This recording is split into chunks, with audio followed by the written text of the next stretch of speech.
Kariobangi, Fedha, Pipeline, Kayole na tumalizie Dandora. Na siku ya Jumamosi tarehe 15, msafara wetu utatembelea maeneo ya Kangemi, Mountain View Mall, Uthiru, Dagoretti, Satellite, Nairobi West, South B, South C, Ngong Road, Kibra, Karen, Ngong na tumalizie huko Rongai. Kutakuwa na burudani, vichekesho na zawadi kem za kushindaniwa. Jitokeze ujifunze mengi kuhusu e-teams na masuala mengine yanayohusika na KRA. KRA, tulipe ushuru, tujitegemee.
Maridadi kabisa mtazamaji, ni tarehe 11 mwezi Julai mwaka 2023. Popote ulipo, natumai huu mzima na buheri wa afya. Hujambo na karibu kwa Darubini. Mtazamaji, kumbuka tupo wazi sana kwenye Facebook, Twitter na vile YouTube at KBC Channel 1. Pia unaweza ukasakura katika tovuti yetu maridadi kabisa www.kbc.co.ke, ambapo tunapeperusha matangazo haya moja kwa moja, yani live. Kama ilivyo desturi mtazamaji, mimi ni Ben Chumba, lakini hii hapa baadhi ya taarifa kuu siku ya leo.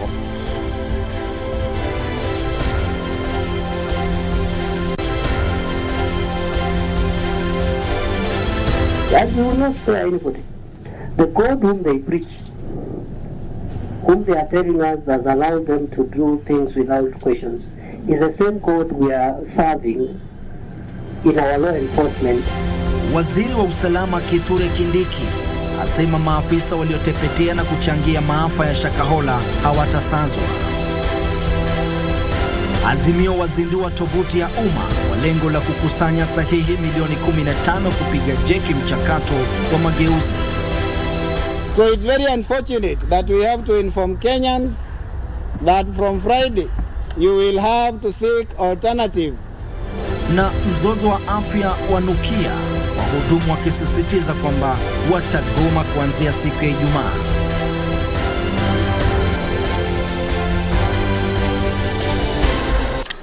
Mtazamaji, ni Hakiki na Tendeti. Hujambo na karibu.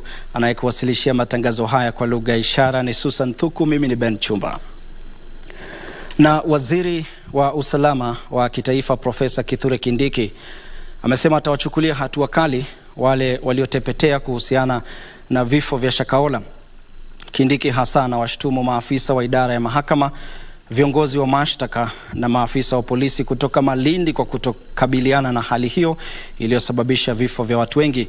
Akizungumza alipofika mbele ya kamati ya muda ya Seneti, waziri alisema kuwa baadhi ya maafisa wa polisi huko Malindi ambao wamehusishwa ama waliweza kuhamishwa baada ya mauaji hayo walikosa kuchukua hatua kufuatia ripoti kadhaa zilizowasilishwa rasmi dhidi ya kiongozi huyo wa imani potovu Paul Mackenzie. Mwanahabari wetu Abdiaziz Hashim anatuarifu zaidi. Asasi za kiusalama zikiendelea kutekeleza msako kwenye msitu wa Shakahola ili kutafuta mili zaidi. Waziri wa usalama wa kitaifa Profesa Kithure Kindiki alifika mbele ya kamati ya muda wa Seneti inayochunguza mauaji ya Shakahola kwa mara ya 3 kubainisha zaidi kuhusu uchunguzi unavyoendelea. That we will not spare anybody. We will not spare anybody. The God whom they preach, whom they are telling us has allowed them to do things without questions, is the same God we are serving in our law enforcement. Aliwalaumu maafisa wa idara ya mahakama, viongozi wa mashtaka na maafisa wa polisi kutoka Malindi, akisema ni sharti waajibikie utepetevu wao. Not the entire service, but some officers will have a case to answer, and other organs of security. I believe even the judiciary, some officials will have a case to answer. Alisema kuwa kiongozi wa dini hiyo bandia Paul Mackenzie alikumbana na maafisa wa usalama katika eneo hilo mara nyingi tangu mwaka 2017, lakini aliachiliwa kwa dhamana ya pesa taslimu licha kukabiliwa na mashtaka yanayohusiana na ugaidi. There are many things that the police should have done differently. There are many things that the NIS should have done differently. There are many things that the ODPP should have done differently, and there are many things that the judiciary should have done differently. So I hope you'll talk to the judiciary, because we have issues there. Alisema kuwa wale waliotepetea kazini ni sharti waajibikie vitendo vyao. Kindiki alisema ataratibu kanuni za kuongoza sekta ya dini ili kuepusha hali sawa na iliyojiri Shakahola. Awamu ya 4 ya ufukuaji wa mili iliendelea leo kwenye msitu wa Shakahola unaohusishwa na kiongozi wa dini bandia Paul Mackenzie. Kundi la maafisa wa usalama wa taasisi mbalimbali linalotekeleza juhudi za kuwatafuta na kuwanusuru waathiriwa limetambua makaburi ya 40 zaidi yanayoaminika kuwa na mili kadhaa. Waziri wa usalama Profesa Kithure Kindiki ameshikilia kuwa atazuru eneo la Shakahola kabla ya uchunguzi kutamatika na Mackenzie kufikishwa mbele ya mahakama kujibu mashtaka dhidi yake. Abdiaziz Hashim, Darubini.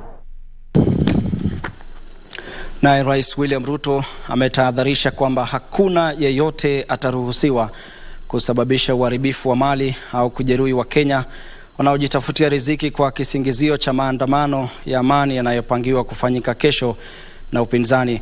Akizungumza jijini Nairobi alipokuwa akitoa hatimiliki za mashamba kwa zaidi ya wanachama 2,000 wa kampuni ya mashamba ya Embakasi, kiongozi wa taifa alisema serikali haitastahimili shinikizo za upinzani na kuacha kushughulikia mipango yake inayonuia kubuni nafasi za ajira kwa vijana. Kwa upande wake, naibu rais Rigathi Gachagua alionya kuwa wavunjaji sheria wote watakamatwa bila kuzingatia hadhi zao za kisiasa. Giverson Maina huyu hapa na tasnifu kamili ya taarifa hiyo. Hatimiliki za mashamba kwa zaidi ya wanachama 2,000 wa kampuni ya Embakasi Ranching mtaani Embakasi jijini Nairobi. Rais William Ruto aliutahadharisha muungano wa Azimio unaongozwa na Raila Odinga dhidi ya maandamano ya hapo kesho Jumatano, akionya kwamba serikali itawakabili watakaovunja sheria na kusababisha ghasia nchini. You cannot sabotage the employment of 1 million Kenyans because of selfish political interests. Na mimi siwezi kubali kwamba tuko na nchi ambayo watu wachache wanazuia ndio watu wengi wasifaidike. Kiongozi wa taifa alisema muungano wa Azimio unapania kuhujumu mipango ya serikali, miongoni mwao nyumba za gharama nafuu, mpango ambao anasema utabuni ajira kwa takriban vijana 1,000,000. Sitarudi nyuma, nitahakikisha ya kwamba hawa vijana wa taifa letu la Kenya tunawapangia ajira kwa sababu ni watoto wetu na wanafaa mpango kwa serikali yao ya taifa letu la Kenya. I will not allow you to sabotage that plan because you have done it for so many years. This is not the year you are going to succeed. Ruto alishtumu vifo vya watu 6 waliopoteza maisha kwenye maandamano ya Ijumaa juma lililopita, huku akionya kwamba sheria itachukua mkondo wake. I will not allow any other Kenyan to lose their life so that somebody can satisfy his political ambition. That is not going to happen. Kwa upande wake, naibu rais Rigathi Gachagua alisema watakaoharibu mali hawatasazwa bila kuangalia hadhi zao kisiasa. Kama mlijaribu kumzuia rais, mkiwa na mamlaka, mkiwa na pesa, mkiwa na polisi, mkiwa na machifu, Mungu akakataa. Saa hii mko msituni, mtamsumbua huyu rais na jiagani. Gachagua alisema polisi wanaruhusiwa kumkamata yeyote anayevunja sheria. Giverson Maina, Darubini. Na muungano wa Azimio la Umoja umezindua tovuti yake ambayo itakuwa inasema kwamba kunradhi, imezindua tovuti ya umma katika juhudi zake za kuafikia lengo la kukusanya milioni 15 zile sahihi ili kulazimisha serikali kuifanya mageuzi sheria ya fedha mwaka 2023. Kinara upinzani Raila Odinga amesema muungano huo una lengo la kuhakikisha gharama ya maisha imeshuka kupitia ukusanyaji wa saini hizo, huku akidai saini milioni 1.2 zimekusanywa kufikia sasa. Huku maandamano ya upinzani kote nchini yakitarajiwa kuandaliwa kote nchini hapo kesho, wanaupinzani wameamua kupiga hatua zaidi kufuatia uzinduzi wa tovuti ya umma ya ukusanyaji saini. Katika hatua ambayo upinzani unadai utailazimisha serikali kuchunguza upya sheria ya fedha ya mwaka 2023 ambayo utekelezaji wake umesitishwa kwa muda, upinzani huo sasa umesema unalenga saini milioni 15 ikilinganishwa na azimio lao la awali la saini milioni 10. The digital platform we have unveiled today is complementary to all other efforts and platforms, including civil disobedience, tax boycotts, and defiance that are meant to compel the regime to repeal the Finance Act 2023 and take deliberate steps to lower the cost of living. Kinara upinzani Raila Odinga anadai serikali imekataa kuwasikiza Wakenya ili kuwapunguzia mzigo wa gharama ya juu ya maisha, hatua iliyochangia ukusanyaji wa saini hizo.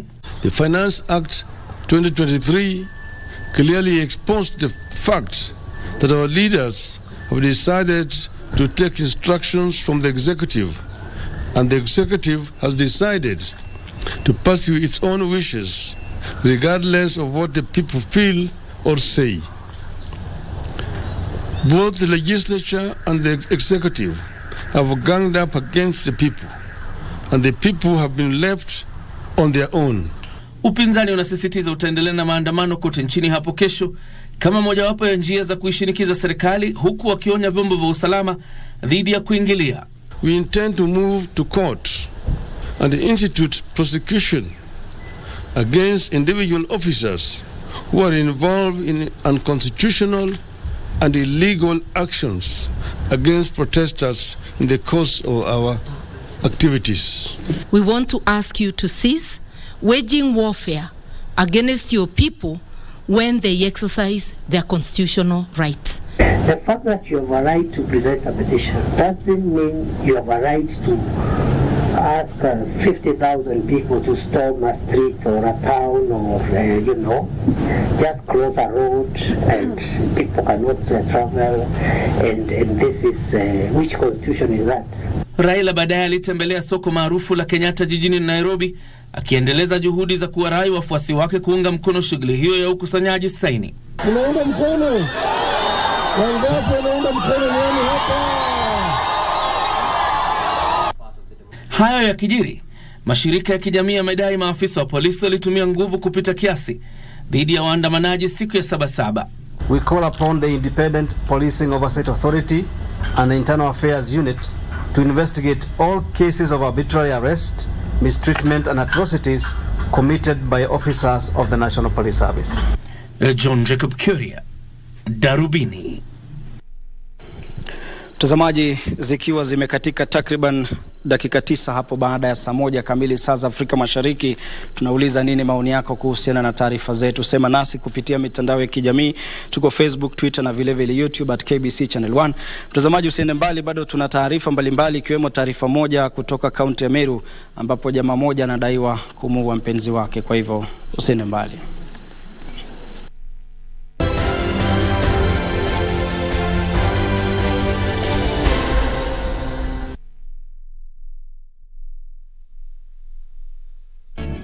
Cheza Loto Moto. Sasa unaweza jishindia instantly na Loto Moto. Dial *570# wakati wowote, siku yoyote ya wiki na mahali popote. Dial *570#. Kisha chagua moja kati ya games za Loto Moto. Weka stakes zako 50 shillings, 300, 500, 2,000 shillings. The bigger your stake, the greater or the bigger your prizes. Cheza mara kadhaa, na kumbuka, cheza responsibly. 18 years and above. Cheza Loto Moto. Kabla sijapata maradhi ya moyo. Tell me one more thing. Kuna mwingine au ni ule bandi? Ingekuwa wewe umesikia kwamba mke wako mkwendea kinyume ungesikiaje? Mimi sioni haja sisi kuja hapa. Oh really? Halafu ili jumba lote tumwachie nani? Mimi hapa kazi yangu ni wewe tu. Twende basi nao. Safari ondoka, uende kufanya kazi zako. Chukua off mama. Sawa? Nilikwambia mwanamke ni kisirani na hafanyi mzaha kabisa. Kwa hivyo mimi ndio nafanya mzaha.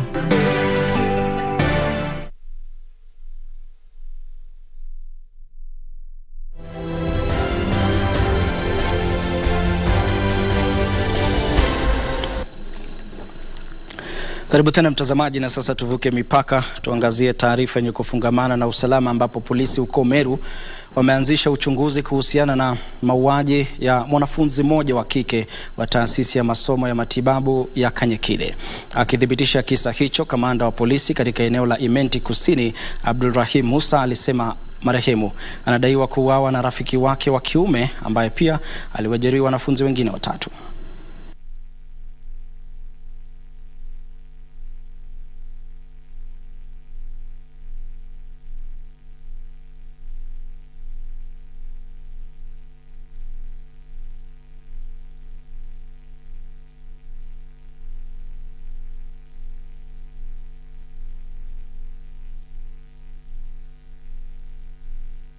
But the motive ya kudungwa kisu mpaka sasa hii tunachunguza, haijabainika, na mwenye kudunga kisu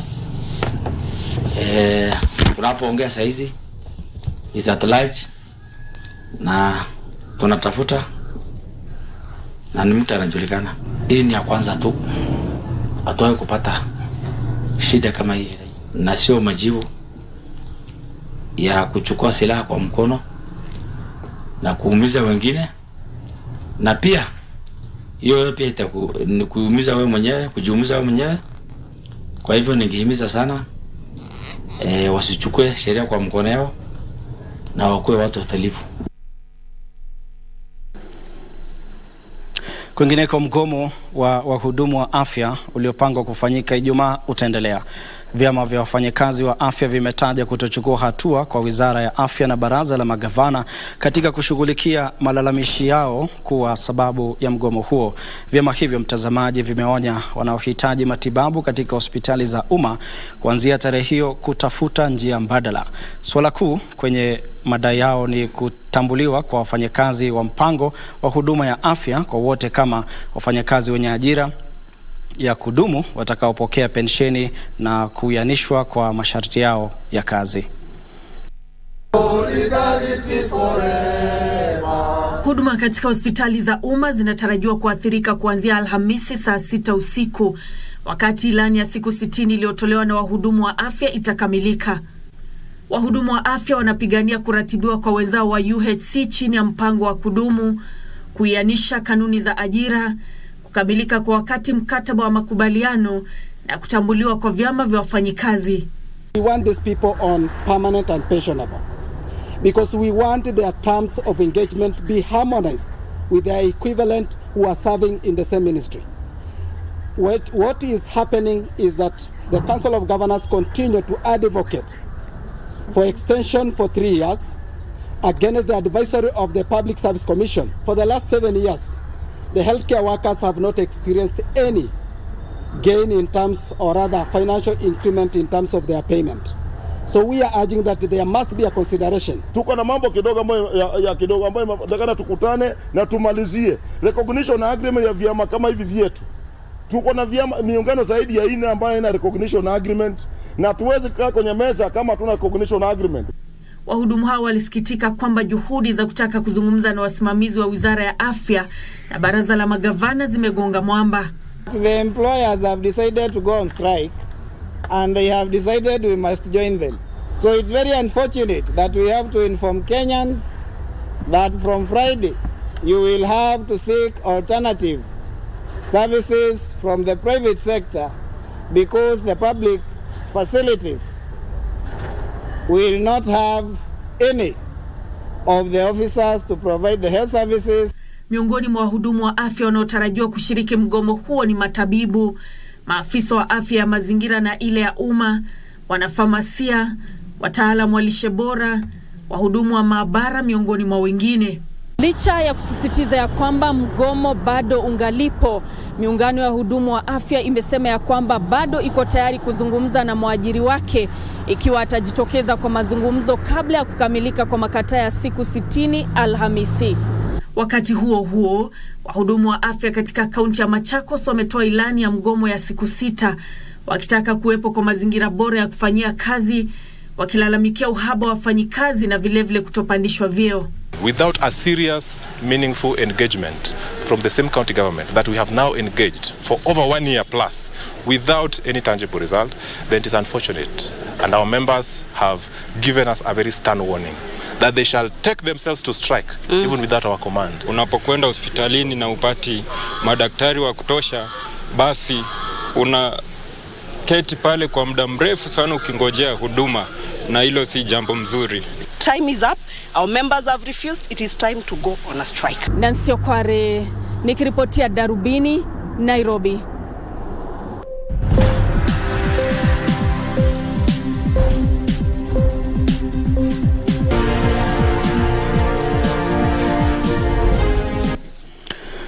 Waziri wa habari, mawasiliano na uchumi wa dijitali Eliud Owalo ametoa wito kwa washirika wa maendeleo ya taifa ili kuwekeza katika ajenda ya mageuzi ya dijitali ya taifa hili.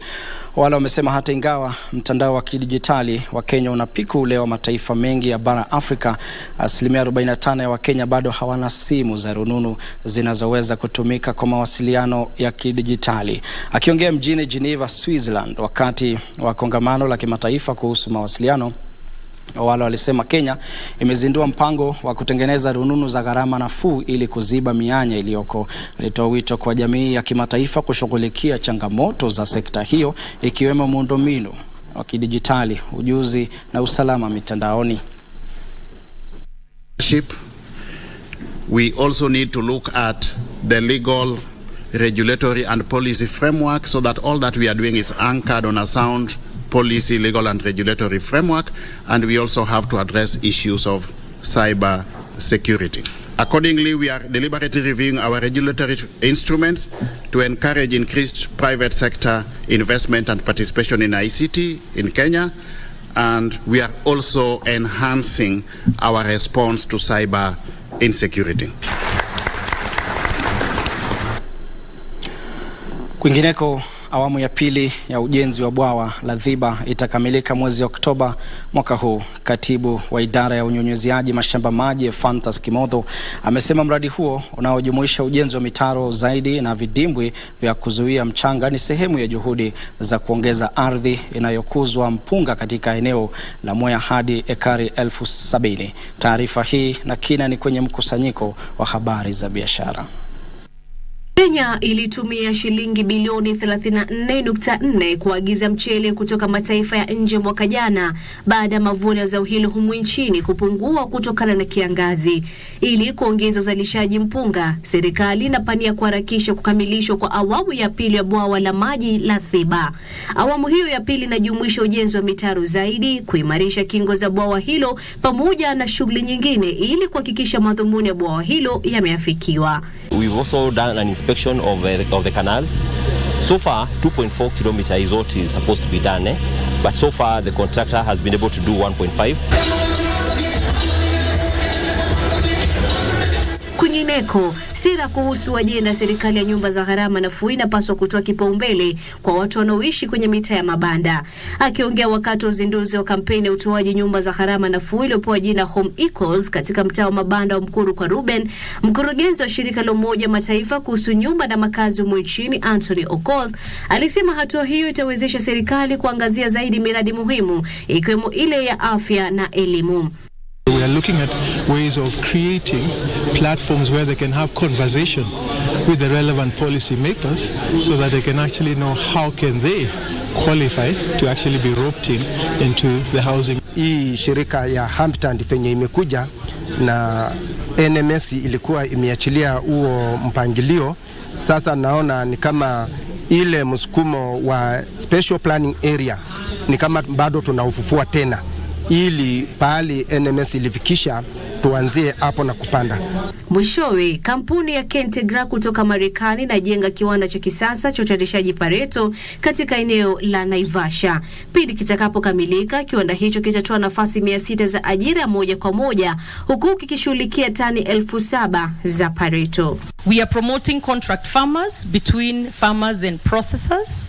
Kentegra, such as Pyrethrum Processing Company of Kenya, PPCK, Afrochem, Botanicals, and others, to ensure timely payment of farmers and extension services.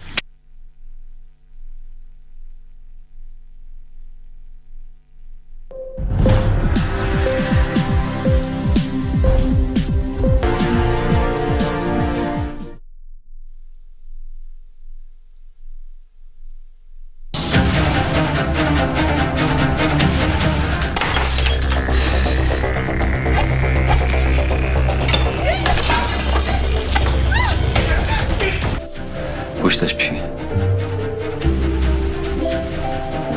고마워요. 나 구해줘서.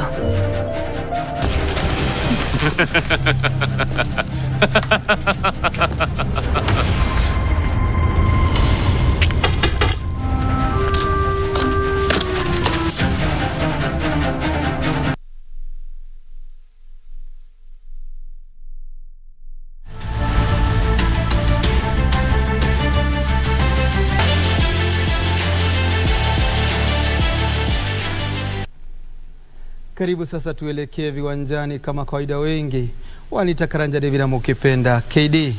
Timu za Scotland na Uruguay zimewasili humu nchini kabla ya kuanza kwa mashindano ya dunia ya raga ya wachezaji wasiozidi umri wa miaka 20 weekend hii katika uwanja wa taifa wa Nyayo. Scotland wameorodheshwa kundini A pamoja na Uruguay, Marekani, Zimbabwe, huku wenyeji Kenya wakiongoza kundi B linaloshirikisha Uhispania, Samoa na Hong Kong. Timu za Scotland na Uruguay zimewasili nchini kabla ya kuanza kwa mashindano ya dunia ya raga ya wachezaji wasiozidi umri wa miaka 20 wikendi hii katika uwanja wa taifa wa Nyayo. Kuwasili kwa Uskochi na Uruguay kunaongeza idadi ya timu za kigeni baada ya Hong Kong kuwasili Jumapili usiku. We've been training really hard over the last 4 or 5 weeks and the boys are ready to go and play in the tournament. One of our biggest goals is to really embrace the culture of Kenya, not only enjoy the rugby but also to embrace the cultural opportunities that playing in a tournament like this also provides. Mashindano hayo yanashirikisha mataifa 8 yaliorodheshwa katika makundi mawili. Kundi A linajumuisha Uskochi, Uruguay, Marekani na Zimbabwe, huku kundi B likiwa na wenyeji Kenya, Uhispania, Samoa na Hong Kong. I don't know, but I know that here we have some altitude, but I hope that our players are good to make a good play. Timu zote zitacheza mechi 3 za makundi kila moja kabla ya kucheza mechi ya kuorodheshwa kwenye siku ya mwisho. Washindi wa michuano hiyo watafuzu kwa mashindano ya dunia ya mwaka 2024. Hii ni mara ya pili kwa Kenya kuandaa kombe hilo la chipukizi tangia mwaka wa 2009 ambapo Kenya ilimaliza katika nafasi ya 4 baada ya kushindwa alama 19 dhidi ya 17 kwenye mechi ya kuania nafasi ya 3 na taifa la Chile. Washindi wa mashindano hayo watafuzu kushiriki michuano ya dunia ya chipukizi wasiozidi umri wa miaka 20 mwaka wa 2024. Makala ya 17 ya mbio za nusu marathoni za Ndakaini yataandaliwa tarehe 16 mwezi Septemba katika bwawa la Ndakaini, kaunti ya Murang'a. Mbio hizo zimerejea baada ya kipindi cha miaka 3 baada ya kusitishwa kutokana na janga la COVID-19. Mbio hizo za kila mwaka za nusu marathoni zilizo na umaarufu kutokana na mkondo mgumu na juhudi zake za kuchangisha fedha zimerejea baada ya kusitishwa na janga la COVID-19. Makala ya mwaka huu ambayo ni ya 17 yananuia kuhifadhi mazingira na kukuza talanta katika maeneo ya mashinani. Akizungumza wakati wa uzinduzi wa mbio hizo, mwenyekiti wa chama cha kuhifadhi mazingira katika bwawa la Ndakaini James Mukuna alisema wanatarajia washiriki 3,000 mwaka huu. This year we are very much grateful partnering with the IMG and the other members to host the Ndakaini Half Marathon, and also I can thank the Athletic Kenya because of a grant to grant us the day and the permit to hold the Ndakaini Marathon. Mbio hizo zitashirikisha kitengo cha kilomita 21, kilomita 10 na kilomita 5, huku wanariadha mahiri, wanariadha wasio wa kulipwa na wanariadha kujiburudisha wakitarajiwa kushiriki. It is our humble prayer that the event will run successfully, and all of you, even the 4th state, will be there covering the event and also covering about the environmental program that goes on in that area. Our aim is to bring the event back to its former glory and ensure that eventually we can grow it in a couple of years. Cynthia Wanjala anayeorodheshwa wa 7, Virai Gohil wa India na Funin Jian wa Uchina wamefuzu kwa raundi ya 3 ya michuano inayoendelea msururu wa ITF katika klabu cha Nairobi. Michuano hiyo imewavutia zaidi ya wachezaji 150. Itakamilika siku ya Jumamosi. Cynthia Wanjala anayeorodheshwa wa 7 alifuzu kwa raundi ya pili baada ya kumshinda Pav Putocho wa Marekani kwa seti za 6-1, 7-3. And I did my best. It's not my first time winning the second round. Last tournament I reached in quarters, so my goal is to reach in finals.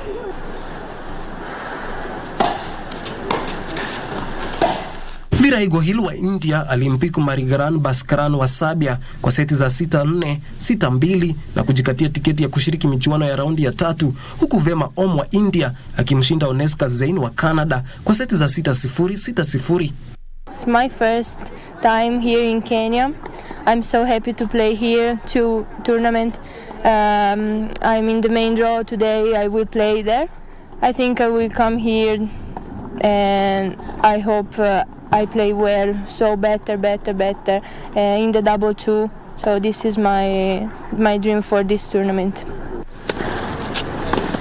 Katika kitengo cha wavulana, Ominde Baraka wa Kenya alibanduliwa na Debashi Sen wa India kwa seti za 2-6, 6-2 na 6-1. Gadav Gorav wa India alimshinda Jez Victor wa Poland kwa seti za 6-1, 6-4 na kufuzu kwa raundi ya 3. This tournament is important for us because this is what we use to grow our players. In tennis you have to have a ranking. And for you to have a ranking, you have to play events. For us, tennis, what we really need now are courts. Because as you can see, we are struggling. We only have 8 courts, so we have to try and with the draw in a day, you have to play like over 32 or even close to 40 matches. Because singles alone are 32 matches. If you add doubles, that comes around about 48 matches. Michuano hiyo imewavutia zaidi ya wachezaji 150 na itakamilika siku ya Jumamosi. Kingori Mwangi, Darubini Michezo. Mwanachama wa baraza la kimataifa la mchezo wa kriketi Tavegwa Makulani amesema kuwa Kenya ina uwezo wa kujirejeshea hadhi yake duniani iwapo timu ya taifa itaendelea kushiriki katika mashindano mbalimbali ya kimataifa. Maafisa wapya walichukua uongozi wa shirikisho la mchezo huo humu nchini mwezi Februari mwaka 2022 kwa lengo la kuinua tena viwango vya kriketi baada ya kudunishwa kwa migogoro ya uongozi, lakini bado kuna mengi ya kuafikiwa.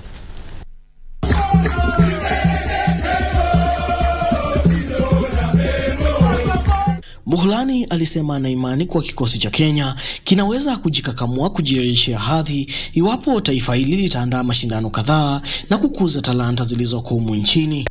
I'm proud of the Kenyans, what they have done, particularly the Kenyan government. It's been very supportive of the programs for Cricket Kenya and the new board, which is just taken over. Aidha, Mughlani alisi wizara ya michezo humu nchini kusaidia kuinua viwango vya mchezo huo na kurejesha taifa hili katika hadhi iliyoshuhudiwa miaka ya awali. It's doable. We can do it as Africa.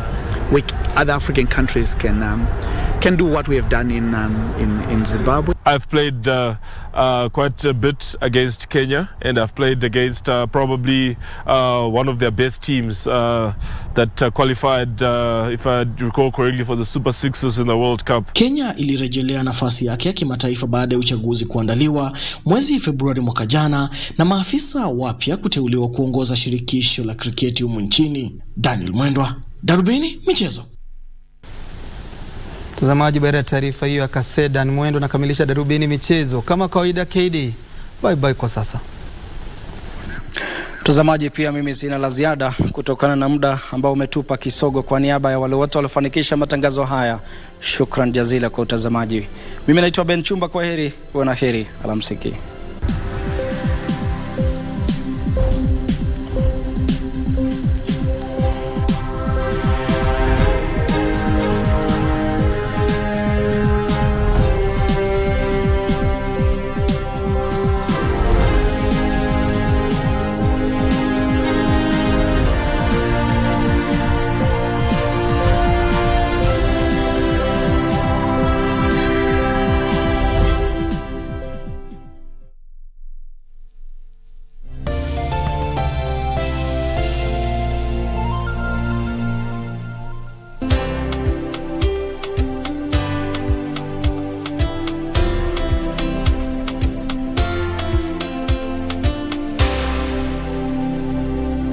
The future is hands-on, and Sensei College is at the front line of technical institutes in Kenya, offering practical and skill-based courses accredited